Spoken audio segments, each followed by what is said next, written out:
हमारी बॉडी में बहुत ही इम्पॉर्टेंट एक तत्व है जो है हॉर्मोन्स। हॉर्मोन्स यानी कि हमारे केमिकल मैसेंजर्स। ये हमारी बॉडी में सब जगह जाकर सिग्नल करते हैं, सभी फंक्शंस को, सभी कार्यों को रेगुलेट करते हैं। तो विमेन की अगर हम बात करें तो विमेन की रिप्रोडक्टिव हेल्थ, उसकी वजह से रिप्रोडक्टिव हॉर्मोन्स, उनका काम बहुत इंपॉर्टेंट है।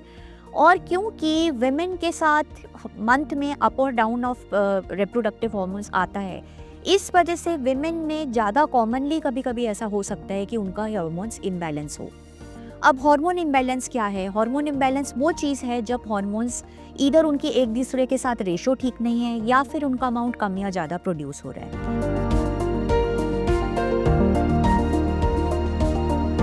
तो ये सिम्टम जैसे कि वेट गेन या वेट लॉस आना, अगर आप सोचते हैं कि डाइट सेम है, वर्क सेम है, एक्सरसाइज सेम है, लेकिन सडन वेट गेन या सडन वेट लॉस आ रहा है, नींद का नहीं आना या नींद आने में डिफ़िकल्टी होना, इसके अलावा लो मूड रहना, सैडनेस बहुत ज़्यादा आना, पीरियड्स इरेगुलर आना या फिर पीरियड्स जल्दी जल्दी और हैवी आ रहे हैं या फिर रुक रुक कर आ रहे हैं, बहुत इनफ्रीक्वेंट पीरियड्स हैं।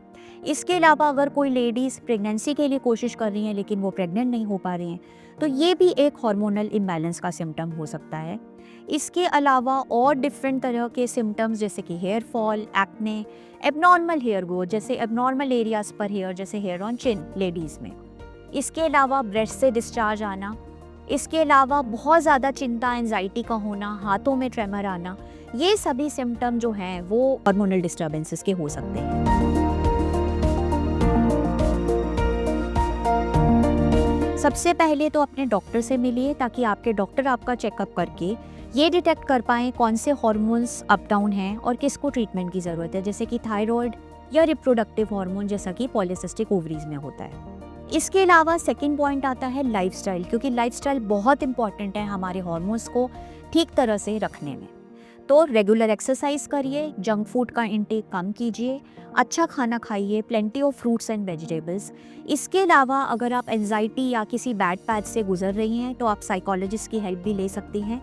एंजाइटी की वजह से भी कभी कभी जो पॉलीसिस्टिक ओवरीज है और तरह के हार्मोनल डिस्टर्बेंसेस ट्रिगर हो सकते हैं। आप चाहें तो योगा और मेडिटेशन का सहारा भी ले सकती हैं। कोई ना कोई अपनी हॉबी फॉलो कीजिए, रेगुलर रूटीन रखिए, स्मोकिंग, अल्कोहल, ड्रग एब्यूज़, इस सब से बचिए, कैफीन का लिमिटेड का इंटेक रखिए और regular sleep pattern, adequate sleep, ये भी बहुत ज़रूरी है। अगर आप ऑलरेडी किसी तरह के हार्मोनल डिस्टर्बेंस जैसे कि थायराइड, उसके लिए मेडिसिन लेते हैं तो बहुत इंपॉर्टेंट है कि अपना रेगुलर चेकअप कराइए और अपनी मेडिसिन रेगुलरली लीजिए। तो ये सब करने से आप अपनी हेल्थ अच्छी तरह रख पाएंगे। हेल्दी रहिए, हैप्पी रहिए।